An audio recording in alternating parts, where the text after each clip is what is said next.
राम राम भाइयों सभी को। तो आज एक्सरसाइज 3.1 करने जा रहे हैं। बहुत ही ज़्यादा सिंपल एक्सरसाइज है, जैसा कि आपने इसकी शक्ल तो बिल्कुल भी नहीं दिख रहा होगा, लेकिन जैसे जैसे हम क्वेश्चन करेंगे तो एक्सरसाइज बहुत ज़्यादा सिंपल है।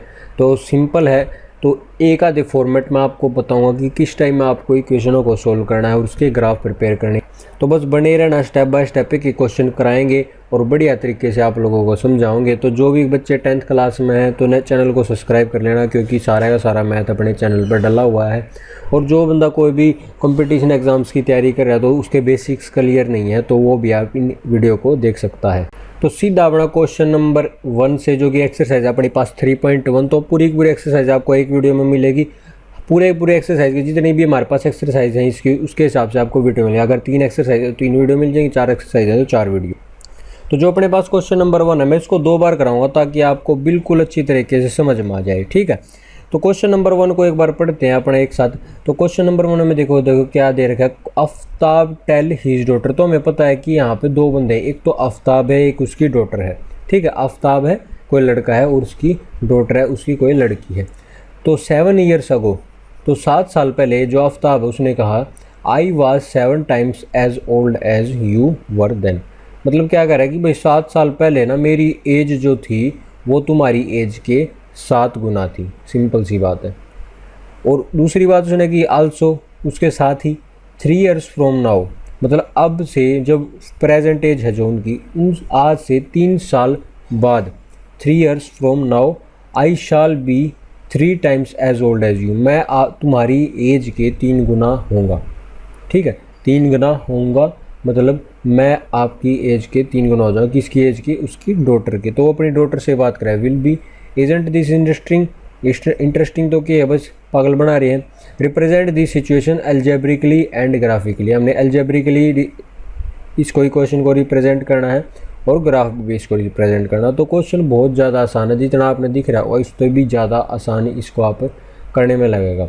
देखो 2 है हमारे पास, तो हमें अलजेब्रिक इक्वेशन में हम क्या कहते हैं, 2 लेट कर लेते हैं कि यहाँ पे जो आफ्ताब है हमारे पास, क्या पे करते हैं, let Aftab age is x. तो हमने आफ्ताब है जो हमारे पास बंदा है उसकी हमने एज एक्स मान ली। और जो आफ्ताब की डॉटर है, आफ्ताब डॉटर, तो आफ्ताब की डॉटर की जो एज है वो जो हमारे पास वाई के बराबर। समझ रहे हो बात को। तो जो हमारे पास पहली कंडीशन आती है 7 ईयर्स अगो, मतलब 7 साल बाद। तो 7 साल बाद हम दोनों की एज निकालेंगे। देखो अगर आपकी आज फ़िलहाल में एज, आपकी एज अगर आपकी फ़िलहाल में 10 साल है तो 7 साल पहले कितनी थी? 7 साल पहले, तो 7 साल पहले 3 साल थी। क्या करते हैं हम, जो आपकी एज है 10 साल उसमें से जो भी कितने साल पहले पूछ रखी है 7 साल पहले, उसमें से वो घटा देंगे। तो इस तरीके से आपकी एज 3 साल निकल आएगी। अगर आपके फादर की एज 20 साल है, आपकी 7 साल पहले कितनी होगी उनकी, तो 20 में 7 घटा देंगे तो 13 हो जाएगा। तो इस प्रकार से हमने ये एज निकालनी है। तो जो आफ्ताब की एज होगी 7 साल पहले, तो हम यहाँ पे एक कोटेशन लगा लेते हैं कि भाई 7 ईयर्स अगो, 7 साल पहले एज ऑफ आफ्ताब, आफ्ताब की एज क्या होगी, x माइनस में 7। सिंपल सी बात है। और जो उसकी एज ऑफ हिज, उसकी डॉटर की एज कितनी होगी, y माइनस में 7। तो हमें ये तो पता लगेगा कि 7 साल पहले इन दोनों की एज कितनी होगी, x माइनस में 7 और y माइनस में 7। लेकिन उसने एक हमें रिलेशन दी है कि आई वाज 7 टाइम्स। आई कौन है यहाँ पे, आई है हमारे पास यहाँ पे आफ्ताब। तो आफ्ताब की एज यहाँ पे रख लेते हैं हम, जो कि हमारे पास x माइनस में 7। तो जो ये आफ्ताब है ना, ये x माइनस में 7, ये कह रहा है कि मैं ना तुम्हारी एज के 7 गुना था। I was 7 times as old as you were then. मैं तुम्हारी एज के 7 गुना था जब तुम्हारी एज 7 साल पहले y माइनस में 7 थी। तो मेरी उस टाइम पे x माइनस में 7 थी और वो क्या थी, 7 गुना थी तुम्हारी एज का। 7 गुना का मतलब 7 से मल्टीप्लाई हो जाएगा y माइनस में 7। समझ रहे हो बात को। तो ये हमारे पास एक इक्वेशन यहाँ पे बन चुकी है। तो कुछ नहीं करना, हमने सिंपल ही ये सोल्व करेंगे तो ये बन जाएगी x माइनस में 7, 7 अंदर मल्टीप्लाई करेंगे ये बन जाए 7y और ये माइनस का 49, क्योंकि 7 7 जा 49 और साइन बीच में इनके माइनस का है। तो 7y यानी इसको उस साइड ले जाओ तो ये बन जाए x माइनस में 7y, और जो माइनस का 7 वहाँ जाके प्लस करेगा तो माइनस के 49 प्लस के 7 तो ये माइनस का 42 रह जाएगा, इज इक्वल टू माइनस के 42 के बराबर। तो एक इक्वेशन हमारी यहाँ से प्रिपेयर हो चुकी है। उसके बाद मैं क्या करते तो इसमें बीच में लाइन खींच देता हूँ, हमारे पास ये बन गई हमारे पास एक इक्वेशन नंबर 1 हमने नाम वहाँ पे छोड़ दिया उसको। उसके बाद हम अगली स्टेटमेंट ले आएंगे, आल्सो 3 years फ्रॉम नाउ, समझ रहे हो 3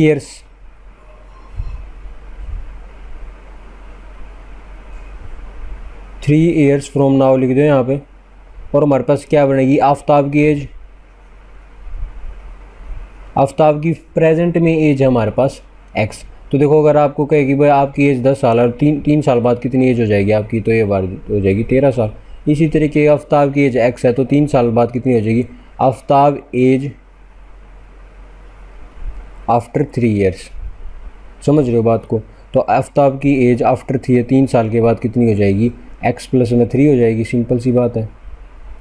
उसके बाद आफ्ताब्स डॉटर,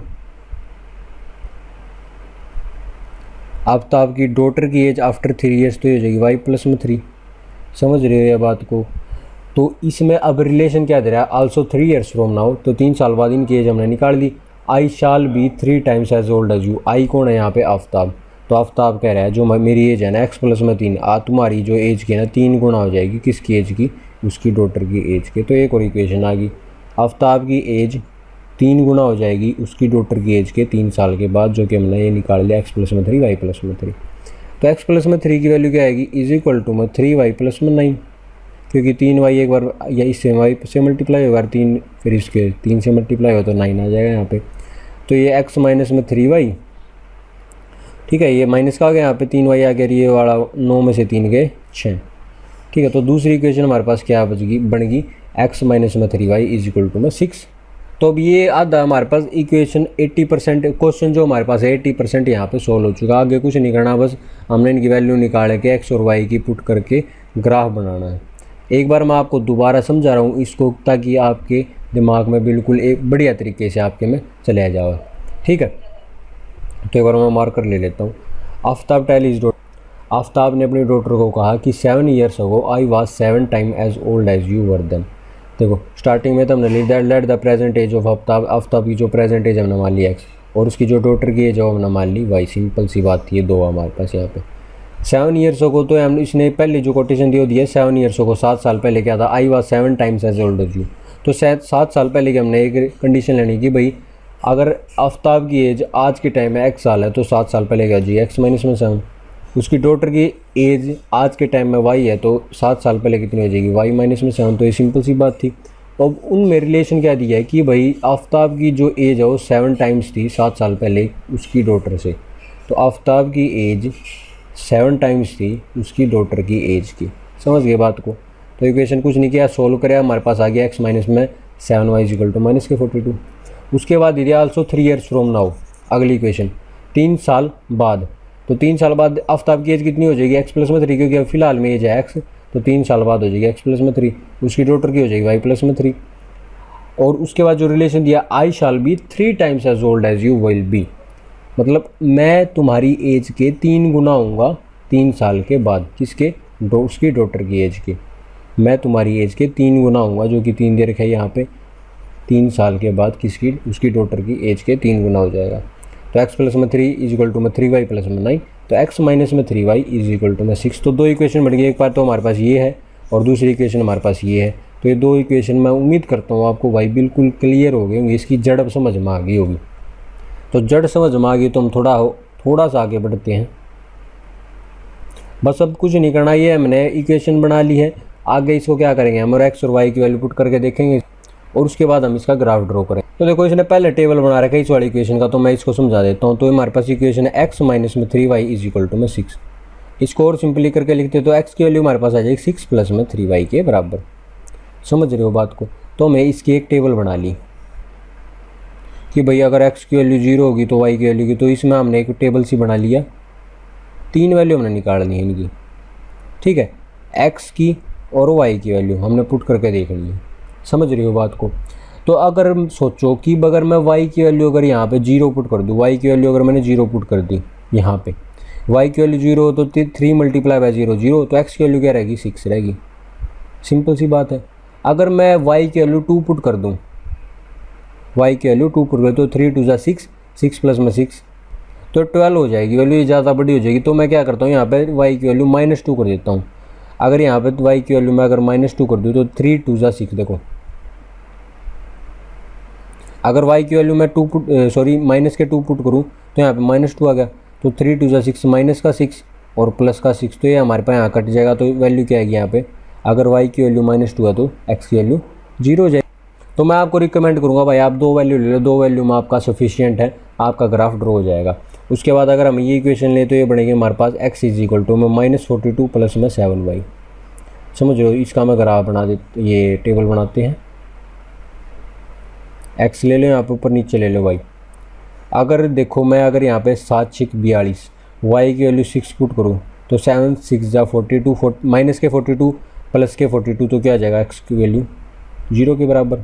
समझ रहे हो बात को। तो इस टाइप में देखो वैल्यू में इस टाइप में रखनी पड़ती है इसमें कि भाई अगर मैं कुछ भी वैल्यू पुट करूँ तो वैल्यू ज़्यादा बड़ी नहीं होनी चाहिए, मतलब छोटी हो, तो आप कुछ भी वैल्यू रख सकते हो इस टाइप में। ठीक है, अगर मैं यहाँ पे रखूँ 7 दूनी 14 तो देखो वैल्यू बड़ी हो जाएगी, 14 में से -42 तो माइनस का ज़्यादा बड़ा आ जाएगा। तो मैं क्या करता हूँ y के लिए अगर मैं 7 पुट कर देता हूँ, 7 7 जा 49, 49 में से अगर 42 घटाएंगे तो हमारे पास 9 में से 2 गया 7, तो y की वैल्यू भी हमारे पास 7 आ गई। ठीक है, तो इस टाइप में एक ग्राफ बनेगा। और अगर आपकी टीचर ने क्या रखे भाई 3 पॉइंट लेने, वैसे तो देखो 2 पॉइंट सेल्फ सफिशिएंट होते हैं लाइन बनाने के लिए। ठीक है, 2 पॉइंट से लाइन बन जाएगी। अगर आपको नहीं लगता कि भाई मैंने 3 पॉइंट लेने तो आप 3 पॉइंट ले लो अपनी सुविधा के लिए। तो इसमें मैं क्या एक और पॉइंट लेता हूँ, जैसे y की वैल्यू अगर मैं 5 पुट कर दूँ 7 5 35, अगर 42 में से अगर हम 35 घटाएंगे तो हमारे पास बचेंगे 7, वो भी माइनस के, क्योंकि माइनस का 42 है यहाँ पे। ठीक है, तो एक तो तीसरी वैल्यू हमारे पास ये आ गई। और उसके बाद इसमें एक और वैल्यू पुट ले लेते हैं हम। अगर मैं y की वैल्यू अगर यहाँ पे -1 पुट करूँ तो जब बन जाए -3, तो 6 में से 3 गया 3, तो ये 3 पॉइंट हमारे पास यहाँ पे बन गए। तो जैसा कि आपने दिख रहे हो आपके स्क्रीन पे ग्राफ है, हमारे पर ग्राफ लेना हमने। ठीक है, तो जो पहला पॉइंट हमने बनाना है वो बनाना है x के ऊपर 0 वैल्यू और y के ऊपर 6 वैल्यू।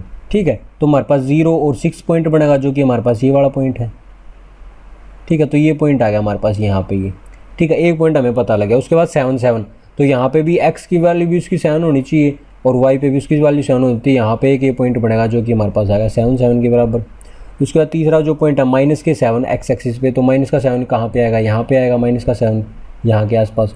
तो -7 और y एक्सिस पे 5, तो -7 और 5 एक पॉइंट हमारे पास ये बन गया। तो क्या करेंगे, हम स्केल ले लेंगे, स्केल तो हमने लाइन ड्रॉ कर लेंगे, या अपने पास एक लाइन बन जाएगी।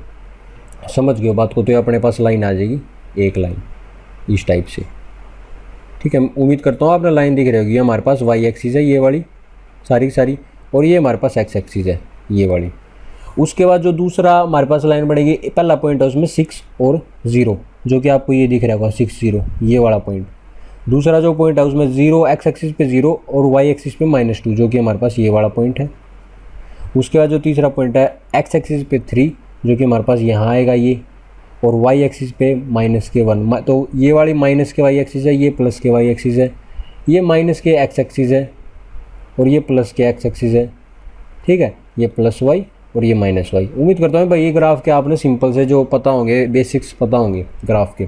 ठीक है, जो पॉइंट है हमारे पास x पे 3 और y पे -1, तो एक पॉइंट यहाँ पे बन गया, तो हमारे पास ये एक लाइन ये आ गई। तो इसका ग्राफ कुछ इस तरीके से बनेगा, 2 लाइन बनेगी। तो उम्मीद करता हूँ भाई ये क्वेश्चन आपने बिल्कुल क्लियर हो गया होगा, कुछ ज़्यादा लंबी चौड़ी कहानी नहीं थी। एक बार मैं आपकी रिवीजन के लिए एक बार दोबारा दिखा देता हूँ ऊपर। ठीक है, आफ्ताब की एज और उसकी डॉटर की एज हमने x और y मानी थी। 7 साल पहले उनकी x -7 एज थी और उसकी डॉटर की y -7 थी। जो रिलेशन दे रखी थी क्या कहते हैं भाई, आफ्ताब की एज 7 गुना थी उसकी डॉटर की, तो x -7 = में 7y -7। इसकी इक्वेशन हमने सोल्व की। उसके बाद क्या था भाई, 3 साल बाद क्या रिलेशन बनेगी, तो 3 साल बाद आफ्ताब की एज x + 3, उसकी डॉटर की एज हो जानी थी y + 3, और जो रिलेशन दी थी कही थी आफ्ताब की एज 3 गुना थी उसके डॉटर की, तो x + 3 = 3y + 7। उसके बाद हमने कुछ नहीं किया, इक्वेशन को सोल्व किया है और वैल्यू x y की वैल्यू पुट करके ग्राफ ड्रॉ किया है। तो ये बात थी इसमें जानने के लिए। उसके बाद चलते हैं हम अपने क्वेश्चन नंबर 2 पे। तो देखो भाई क्वेश्चन नंबर 2 में क्या कह रहा था, coach of a cricket team buy 3 bat and 6 ball for ₹3,900। तो एक क्रिकेट टीम का कोच है, उसने 3 बैट खरीद ली और 6 बॉल खरीदी, और जो रुपये बने उसका जो बिल बना वो बना है ₹3,900 का। तो हमारे पास अगर मान के चलते हैं let the cost of a bat B rupees x rupees, तो जो बैट की जो कॉस्ट है वो हमारे पास एक्स रुपीज़ है। प्रॉपर सॉल्यूशन आपका साइड में, और जो बॉल है उसकी जो कॉस्ट है वो हमने मान ली वाई रुपीज़ है। According to the question the algebraic representation is, 3 bat खरीदे तो बैट की जो कॉस्टिंग है वो कितनी आई 3x, प्लस में बॉल की भी तो कॉस्टिंग है ना, तो बॉल की कॉस्टिंग कितनी है 6 बॉल खरीदी है उसने, तो एक बॉल की कॉस्टिंग है वाई, तो 6 बॉल की कितनी हो जाएंगी 6y, और जो टोटल उसका बिल बना वो बना 3,900 रुपये का।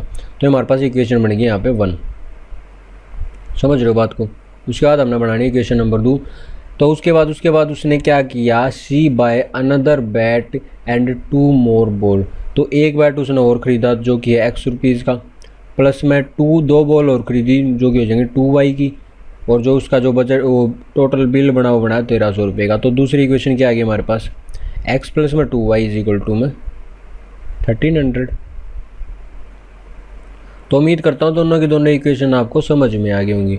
तो हमें यहाँ पे निकालनी है अब टेबल्स की जो पॉइंट निकालना है हमें वो निकालने हैं। तो हम क्या करें, x की फॉर्म में ले लेंगे इक्वेशन को पूरी को। तो 3x की वैल्यू अगर मैं यहाँ 3x को रखूँ और 6y को हम उस साइड ले जाओ तो ये बनेगा 3900 माइनस में 6y, और ये 3 मल्टीप्लाई कर रहा है तो यहाँ पर जाकर डिवाइड करेगा। तो इक्वेशन बन गई हमारे पास ये वाली, x इज इक्वल टू में 3900 माइनस 6y डिवाइडेड बाय में 3। तो इसकी इक्वेशन क्या बनेगी, ये बनेगी x इज इक्वल टू में 1300 माइनस में 2y। समझ रहे हो। तो 2 इक्वेशन बनेगी। तो अब इसकी क्या करें, हम टेबल बना लेंगे एक इस तरीके से, x की फॉर्म में y की फॉर्म। वैसे तो हमें 2 पॉइंट की जरूरत होती है, लेकिन आपके लिए मैं 3 पॉइंट लेके दिखा रहा हूँ। अगर हम यहाँ पे x की वैल्यू y की वैल्यू लेकर चलेंगे, क्योंकि हमने y की वैल्यू पुट करनी है। अगर y की वैल्यू मैं 500 पुट करता हूँ तो 6 5 ज़ा 30, मतलब 6 5 6 5 30, मतलब 3000 आएगा।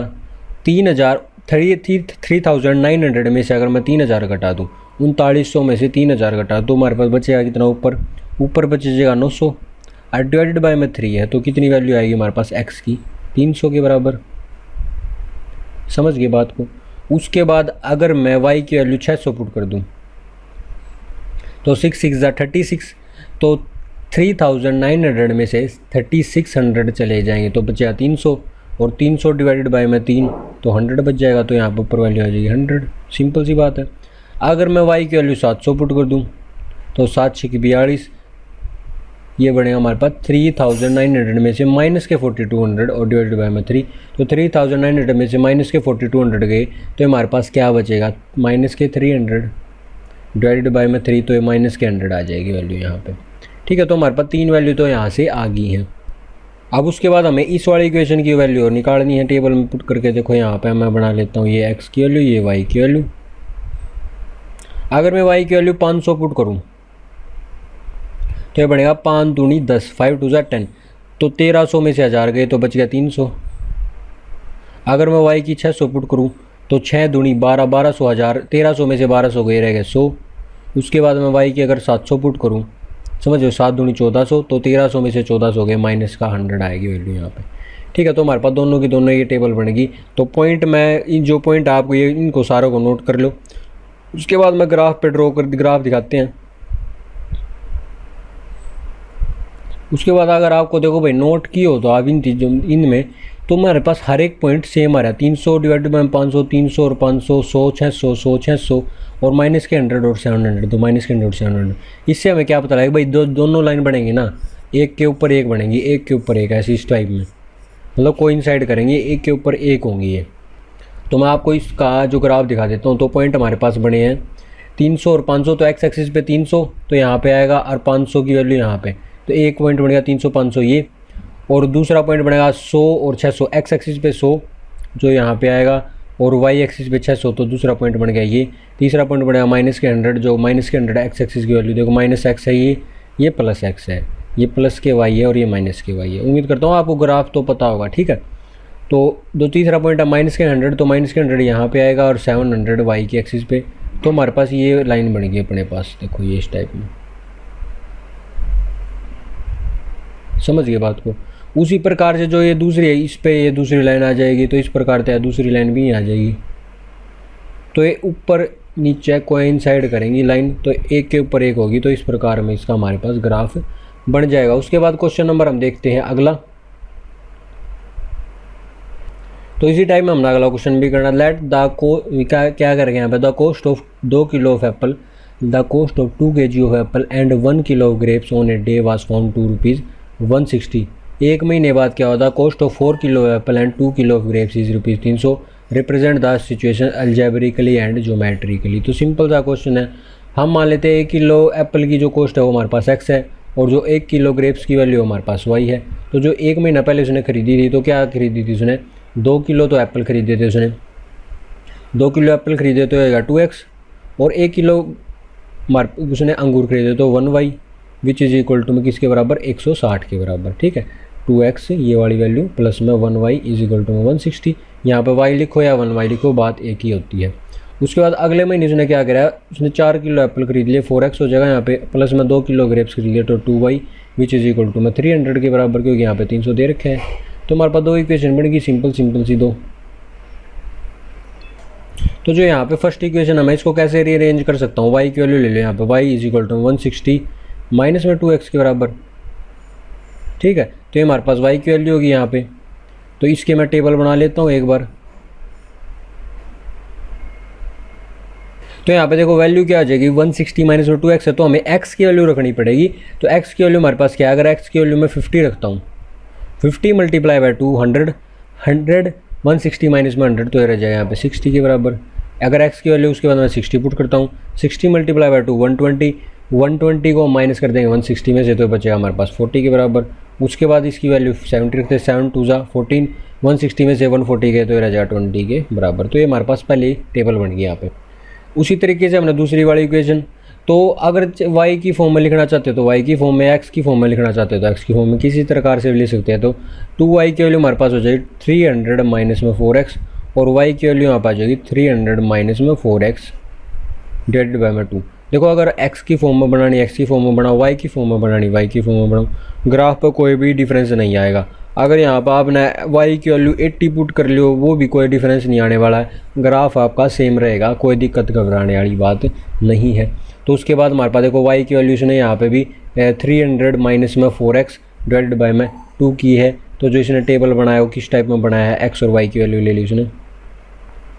तो यहाँ पे देखो हमारे पास x है, तो हमने x की वैल्यू पहले यहाँ पे ली है इसने 70, तो 7 मल्टीप्लाई बाय 4 ये हो जाए 280। तो 280 300 में से माइनस होगा तो 20 बच गया, 20 डिवाइडेड बाय में 2, तो यहाँ पे आ गया 10 वैल्यू इसकी। समझ रही हो बात को। उसके बाद जो दूसरी वैल्यू ली है इसने x की, वो ले ली 80।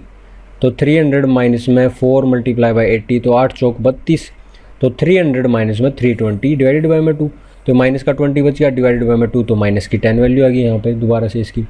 उसके बाद और x की वैल्यू इसने ले ली 75।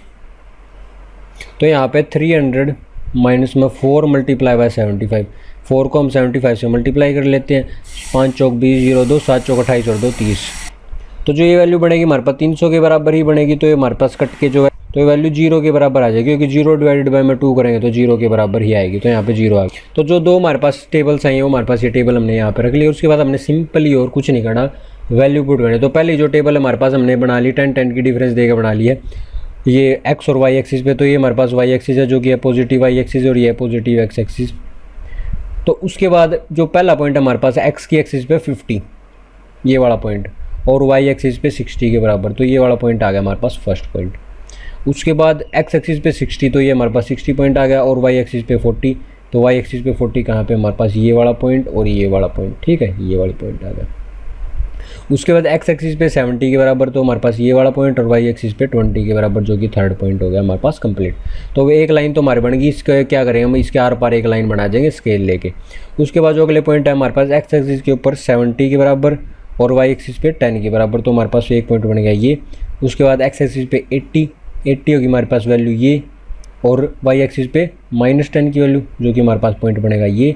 उसके बाद x एक्सिस पे 75, जो कि हमारे पास 70 और 80 के बीच में बनेगा, और y की वैल्यू क्या आ जाएगी 0। तो हमारे पास एक इक्वेशन बनेगी ये वाली। समझ रहे हो बात में। तो इसके आर पार भी हमने लाइन ड्रॉ कर देनी है। तो जो दोनों लाइन बनेंगे पैरेलल बनेंगी, मतलब इनके बीच में सेम डिस्टेंस है, कहीं से भी देख लो आप।